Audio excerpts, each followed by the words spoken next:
Hello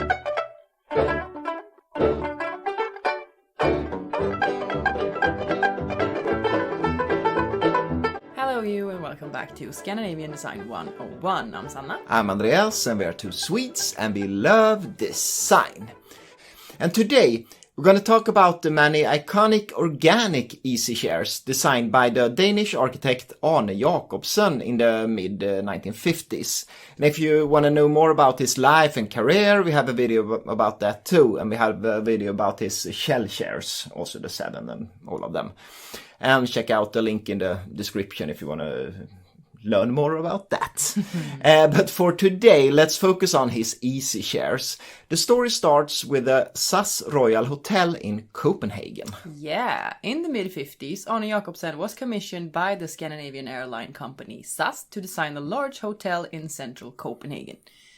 Construction started in 1956, and 4 years later, the hyper-modern building was finally ready to accommodate guests. Not only was the huge 22-floor building designed by Jacobsen, but also literally everything inside it. Everything from door handles, ashtrays to furniture and lamps was carefully designed to suit the building. Designing easy chairs for the project was an obvious choice for Jacobsen, who had already designed several iconic pieces of furniture. A few years earlier, the 3-legged ant chair was developed for another of his larger architectural projects, and a similar 7 chair had just become a commercial success. But for the SAS Hotel, instead of the lightweight plywood shell chairs, large and comfortable easy chairs were needed. Jacobsen had already established a close collaboration with the manufacturer Fritz Hansen for several years, and it was evident that they would produce the furniture for their hotel as well. Almost simultaneously, Fritz Hansen was approached by the Norwegian company Plastmøbler AB, Plastic Furniture Incorporated, which offered a patent for a new material suitable for furniture production. And the material was called Styropor, a type of plastic that could be expanded into a lightweight yet strong foam that could be shaped into any conceivable form, actually. Jacobsen wasn't impressed by the chairs the Norwegian company had produced, but he understood the potential of the new material and advised Fritz Hansen to buy the patent. And this opened up many new possibilities for the designers at the company, but Jacobsen was somewhat hesitant at first. When working with traditional materials like plywood, the material itself provided guidance in the design process. Limitations of the material dictated which shape were suitable and which were simply impossible. However, when working with Styropor, these restrictions seemed to disappear, and the only limitations were those of the designer's imagination. Yeah. In reality, this turned out to be far from true. Just like with plywood, Styropor had its own limitations, and extensive experimentation was required to find the optimal shapes to create durable and robust constructions. And another crucial consideration was the shape of the human body and the way people sit. Comfort is the top priority, of course, when crafting a chair, especially when the chairs are intended for use in a hotel, where the guests expect a comfortable experience. Jacobsen faced another challenge. Plastic often felt less luxurious than natural materials like wood. And in Denmark, wooden furniture completely dominated the market in the mid-50s, and the hotel guests might have considered plastic chairs to be unsuitable for an upscale hotel. Jacobsen ingeniously addressed this issue by covering the plastic with traditional materials such as leather and exclusive fabrics. Now let's dive into the different chairs, and first up is the Swan chair, a compact easy chair with integrated armrests. The sculpture's shell, resembling a graceful swan maybe, rested on a minimalist swivel base cast from aluminum. What sets the Swan apart from most other chairs of its time is its easy recognizable thin waist.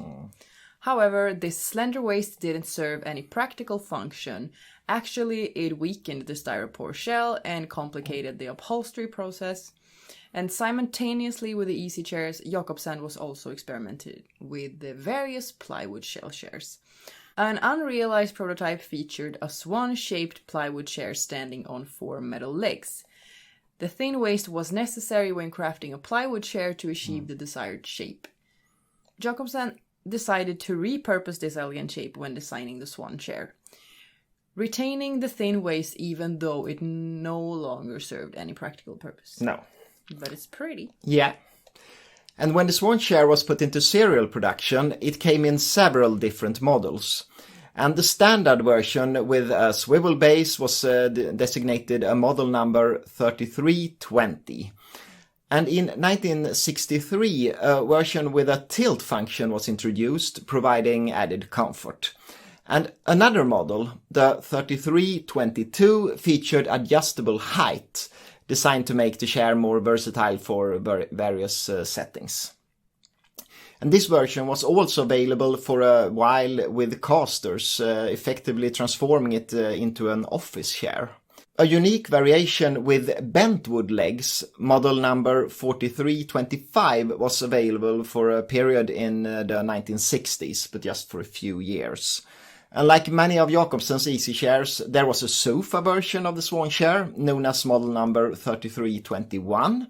And this was essentially a stretched out Swan chair designed to accommodate 2 people. And instead of a swivel base, the sofa had a shaker base made from aluminum. And the Swan is still available in the furniture store with a retail price of between $5,000 and $9,000 depending on upholstery. And on the second-hand market you can find the Swan for way less. And recently one chair upholstered in grey wool was sold for less than $800 by Stadsstation Sundsvall. So it's obviously a great idea to buy them second-hand. Of course it is. Yeah. Now let's discuss the significantly larger egg chair, which featured a streamlined shell resting on the same aluminum swivel base as the Swan chair. This chair can be thought of as a modernist take on a wingback chair, making it well suited for the lobby and other public areas of the building. It served to create a sense of privacy and seclusion within the often noisy hotel. The egg chairs were arranged around circular tables placed on thick rugs, effectively establishing small isolated seating areas on the vast marble floor. And the original version of the egg chair was numbered 3315 and featured a seat without this loose cushion. And these were all produced prior to 1963 and bore a white FH logotype on the leather or textile upholstery for Fritz Hansen, of course. And in 1963, the standard version of the egg, model 3317, was introduced. And this version had a loose cushion, but was otherwise essentially the same as the previous version. And in the same year, 1963, the model 3216 was introduced. And the only difference with this model was the foot, which was given this tilt function. And initially for the hotel, egg sofas were produced, but it wasn't put into serial production. Like the Swan sofa, it was essentially a stretched out easy chair resting on a shaker style base. And additionally, a footstool model 3127 was introduced, making the egg chair even more suitable for relaxation. The egg chair is still in production, nowadays sold for between $9,000 and $16,000 depending on the choice of upholstery. And it's obviously a popular chair on the second-hand market, but it's still a bargain compared with the new one. Recently, an egg chair with a footstool was sold for just over $3,300 by Stockholm Stationsverk. Yeah. So that is nothing. No. And another chair produced for the SAS Hotel is the less famous pot chair. It appears to be heavily influenced by the shell chairs designed by Charles and Ray Eames in the United States a few years earlier, and can be viewed as like a less exciting alternative to the Swan. Isn't it just a... Yeah, it's just a pot. Then it's Yeah. It is what it has is. nothing to do with the Swan then. Well, it's it is boring. It has the same function, I think, as the Swan. To sit in it? Yeah, That's but like a small side chair or something. Yeah, but in the hotel, the pot was used in the corridors, on one of the bars, and in the orchard room. And although it was put into serial production, it didn't find success, largely due to its unremarkable design and the fact that it wasn't particularly comfortable. Efforts were made to redesign the shell in an attempt to address these issues, but it couldn't overcome its poor reputation, and production was discontinued after just a few years. Nevertheless, it's worth noticing that the pot chair is once again in production by Fritz Hansen. And like these old pots are obviously difficult to find nowadays, and are relatively expensive on the second-hand market, often sold for like $1,000 or even more. And the price of a new chair is about $2,400 depending on upholstery.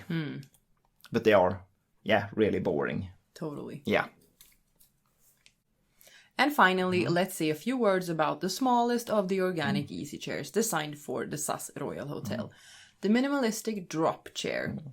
Its design prioritized space efficiency, but in contrast to most plywood shell chairs, the thick upholstery makes the drop remarkably comfortable. Chairs with textile upholstery were placed in front of dressing tables in the hotel suites, while an exclusive version with leather upholstery and copper-plated legs filled the modernist snack bar. However, despite its clever design, the drop chair was not put into serial production, and vintage drops are extremely rare. When available for sale, their price can be well over $10,000. Yeah, they are very expensive. Yeah. In more recent years, Fritz Hansen finally decided to put the drop into production. It's available in an elegant upholstered version and rather surprisingly an unappealing plastic version. Yeah. It's perplexing why Fritz Hansen would offer such a plastic chair, considering Jacobsen's decision to upholster his plastic chairs to avoid a cheap appearance. Yeah. The plastic drop sells for $440 at the furniture stores, while the upholstered version range from $1,500 to $3,000. Yeah, and this plastic drop is just a ridiculous chair, I think. Sounds ridiculous. Yeah, really boring and ugly. But Weird choice. But otherwise, the drop is one of my favorites among Jacobsen chairs. Yeah. And this was the chairs we were going to talk about today. Hope you found it interesting. Do you have a favorite among these chairs, or do you have another favorite by Jacobsen? Please tell us in the comments below. Yeah. Please do, and thank you so much for watching. Thank you.